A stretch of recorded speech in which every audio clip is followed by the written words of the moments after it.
Hello everyone. In this video, I will introduce the solution for LeetCode biweekly contest 103. There are 4 problems in this contest. The difficulty is 3, 4, 5, 6. And we start from the first one. The first problem is like we are given a zero-indexed integer array nums and an integer k. Our task is to perform the following operation exactly k times in order to maximum your score. Select an element m from nums and remove the selected element m from the array. Add a new element with a value m plus 1 to the array and increase your score by m. Okay. So for this problem is actually the solution is quite direct, like we just select the maximum elements in this array and remove it, and then add new elements m plus 1 into the array. Definitely next time we will also select the elements m plus 1 and then add back elements m plus 2 and so on. So for this one, it's like we just select the maximum elements from the array, and here we make use this form that calculate m plus 1, m plus 2 until m plus k minus 1. So this is the total number, the total, the sum of the elements together, and return this result. This is the first problem. Second problem, that we are given a two zero-indexed integer permutations a and b of length n, and a prefix common array of a and b is an array C, such like C I is equal to the count of numbers that are present at or before the index I in both a and b. Return the prefix common array of a and b. So for this problem, the solution is we think about how to construct the result from the last element to the first element. It looks like this. First of all, I create a vector answer. So this is the vector we want to return. And here I calculate the how many elements in the vector, in the input vector. And here I create another vector, visited. So visited means whether the elements is already presented in the previous when we iterate this vector, whether we already saw these elements before or not. And here we construct the answer from the last one to the first one. And first of all, we just push back n to the answer. So on n is the for the last element, right? It's because all of the elements we should already saw before. So the answer should just be n. And after that, we update n based on the elements for, what we see in this iteration in a and b. So if a and b equals, then that means these elements should be, it should be removed from the answer, that we should update n by n minus 1. Why? Because if this so let me maybe draw something here. It would be easier to understand. So let's see, we have 1, 2, 3, 4. So this is for the input vector A. And for example, B is like 2, 3, 1, 4. It's something like this. Such like two elements equal, right? So it means that these two elements only present at this position.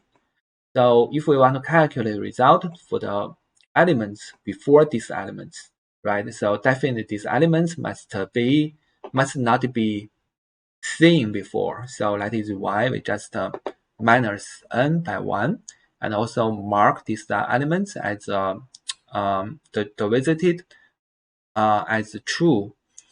Otherwise, we just check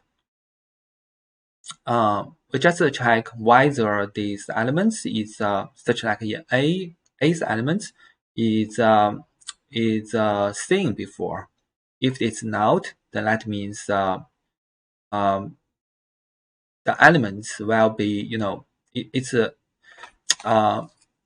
so it looks like in this way. So here they are not the same, right? So we may say whether this element is seen before. So if this is not, then that means this is a new element that may, it may because the answer is it should be the count are present at or before the index I in both. So here is both A and B, right?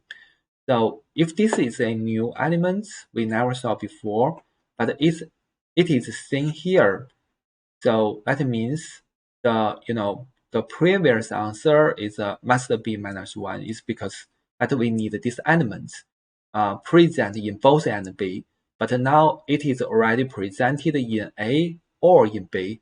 So that means when we calculate the answer from the elements before it, right? So these elements must not be included.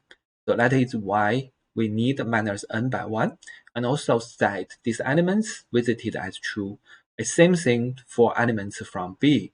And this n actually will be the value for the next answer. And here, because I push the answer into this vector, so I need to reverse it, right? Because the first element in the answer vector now is actually for the last element, right? So I need to reverse it and then return the result. Yeah, so you may think about this, and if it is still not clear, let me know. And next problem, that we are given a zero index 2D matrix grid that size is m by n, where RC presents a length if grid RC is 0, otherwise it's water, and also the value is it's the count of fish. Okay, if this grid RC's value is bigger than 0, and a fisher can start at any water cell, and it can catch all the fishes at current cell and then move to any adjacent water cell. So adjacent means this is on the 4 directions, and return the maximum number of fish the fisher can catch if he chooses his starting cell optimally, or 0 if no water cells exist. So for this one, it's just like we need to iterate each cell as we select is each water cell as a start cell, and then we catch all the fish in the current cell and then try to move, right? Because it can move anytime, so it's like for all of the water cell connected with the current cell, like we can catch the fish in it. So this actually is just like a DFS problem. So the solution like this, that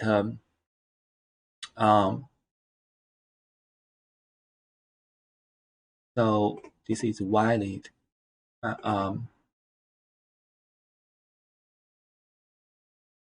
Sorry, let's see. So what does this valid mean? Oh, okay. So this valid just to check whether the this is the index of row or column.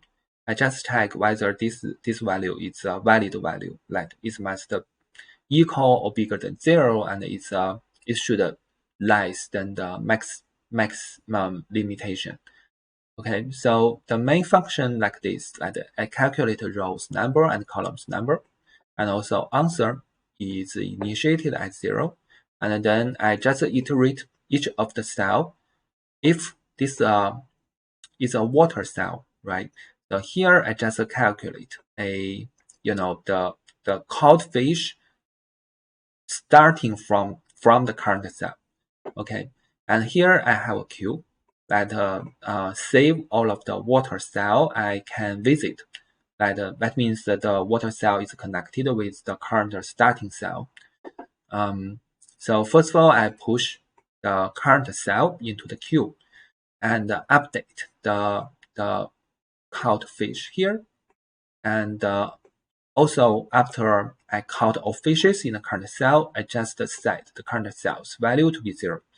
So here that I may not enter the current cell again after I set its value at 0. And next one, I just check whether the queue is empty. If it is not empty, I just get its current column and rows. And here I may try to the 4 directions to see whether I can go to another water cell from the current cell if it is a valid one. And if it's a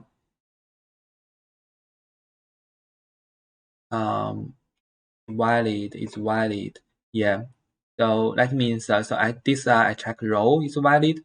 This one I check column is valid, and this one I check whether it is a water cell. If it is, then I just update my caught fish here, and also set these cells the new cells value to be 0, so that I may not go into that cell again, and then push that cell into the queue. So next time I can start from the new cell to check further water cells, starting there. So this is the after I do this from the current cell, right? So I just update my answer if the caught fish is bigger than answer. And for this one, because the water cell connecting with the current starting cell, the value is set at 0. So actually, I may ignore them in the further loop. So the total complex actually is just the row by column. Okay, this is the answer for the third problem. Okay, next one. So this is from the description, it's very simple. Solution is very simple, but this is the tricky one. This is a tricky problem. So the problem looks like this. That we get a integer array, nums, named nums, and containing distinct. So this is quite important for this problem. It's containing distinct numbers that I can perform following operations until the array is empty. That if the first element has the smallest value, remove it. Otherwise, put the first element at the end of the array. Return an array donating the number of operations it takes to make nums empty. Okay, so for this problem, I may go to explain the idea. That may be just one of the solutions idea. I think there are also some other solutions that may have different idea to find other solutions. I just explain one. So for this one, I think one key operation is like this. Let us explain this use example. So for example, the elements, for example, it looks like this. 3, 2, 1, 4. So maybe so I think maybe we don't think about the 4 at first. Okay, so we may think here such like 4 is here. So the array is now is 3, 4, 2, 1. And I want to remove 1 here, right? Because 1 is the smallest number in this array. So what I need to do is I need first of all, I need to rotate this array to be 4, 2, 1, 3, and then rotate again to be this, and then rotate will be this. Okay, so here I can remove one. And what we really saw is actually we remove the smallest one, and the elements on its left side, it's just a move to the end, and their order is not changed. Right? The previous order is 3, 4, 2, and now they are still 3, 4, 2. Okay, so it just move this back to the to the next to the end of this array, and we can try another sample. So let's see the sample like I have 4 here. I have, for example, I have 6 here. I have 7 here. I have 8 here, and then I input some smaller elements into them. Let's say I have 1 here. I have, for example, I have 2 here. I have 3 here. I have, yeah, that's all. So 1, 2, 3, 4, right? So for example, I have 5 here. Then we can check that what we can, we can also need to rotate these some elements to the end. But here the observation is what we can, we can remove for the first iteration. First iteration means I think about rotate all at most n elements in this array until that if any element can be removed, then I remove it. Otherwise, I just rotate it to the end. So what I can remove in the first iteration is 1, 2, 3, and what I need to rotate is 4 and 6. So it's like this, like 1, 2, 3. So the elements on the right side is not changed now, but I need to rotate 4 and 6 here. And here I can rotate, I can remove 1, 2, 3. Okay. And these 3 elements, they are not rotated yet. And these 2 elements, they are rotated. Okay, so here we may say the key observation is 4, 6. Their order is not changed, right? It's still 4, 6. And here, then what we found is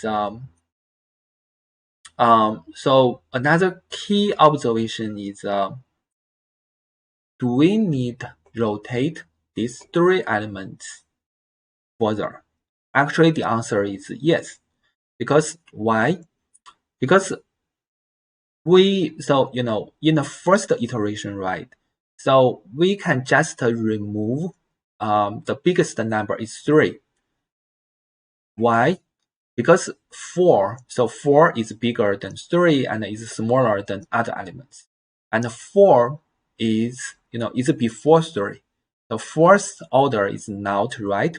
Is not after 3, but it's before 3. So that is why we must rotate. And we cannot remove further elements in the first iteration.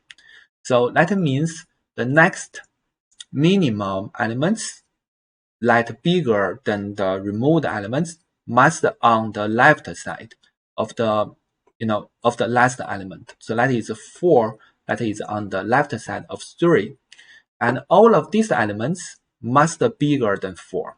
So that is why it is quite important that the numbers is distinct in this array, because they are not same. So that means all of the elements on the right side of 3 is bigger than 4.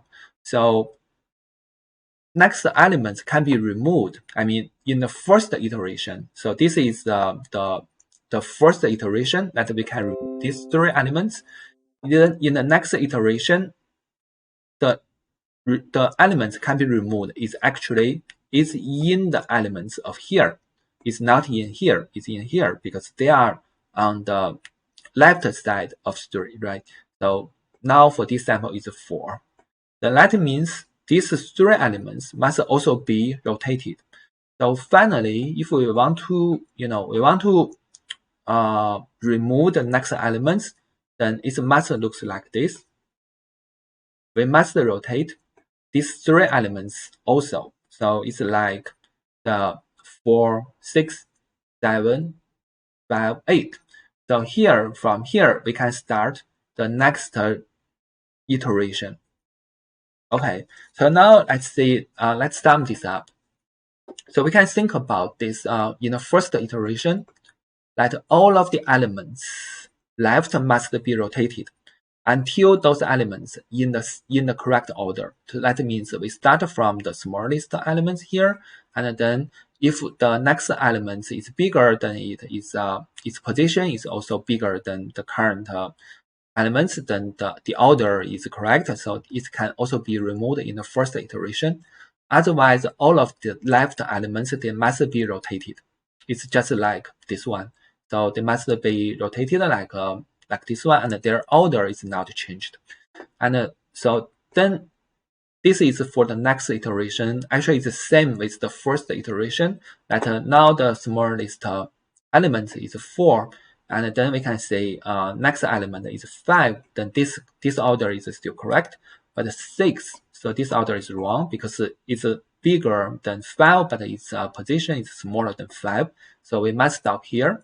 Then 4 and 5 can be removed, but all of the left elements, they must be rotated to be, to be 6, 7, 8. Okay, so this is for the third iteration. This is the second iteration. This is the first iteration.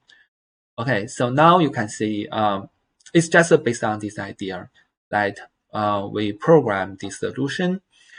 Okay, so first of all, the answer variable is 0. It's initiated at 0, and there is n is the array's length.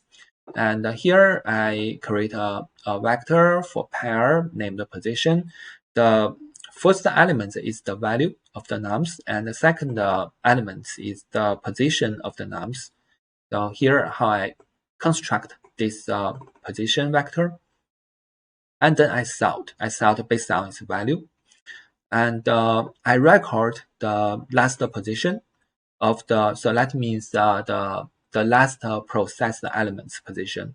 Okay, now I process the first one, which is the smallest one in this vector, and the answer is 1 because for each removed operation you need one operation, so you need to remove it, right?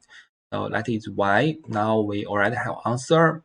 It's 1, and then next one I just iterate the positions from smallest to the biggest. And if their positions, so here means actually in else means the order is correct. That means the second element is bigger than the last position. So that means their value is bigger and their position is bigger. So that is correct. Then in that case, I just plus answer by 1. That means I just need to remove it from the elements array. Otherwise, here we may check. We must, if this in this branch, it means this iteration is over. So we must rotate all of the elements remained in the array. So this is the number of the remained elements in the array. As we add them to the answer, and from next one, actually it's so after this branch, the for loop actually is go to the next iteration, and the final return answer. So this actually this solution is quite simple if you understand the idea behind it. Okay, so this is the solutions for all of the problems in Biweekly context 103. If you still have any questions or see any answer doesn't make sense to you, please leave comments to me. Thank you.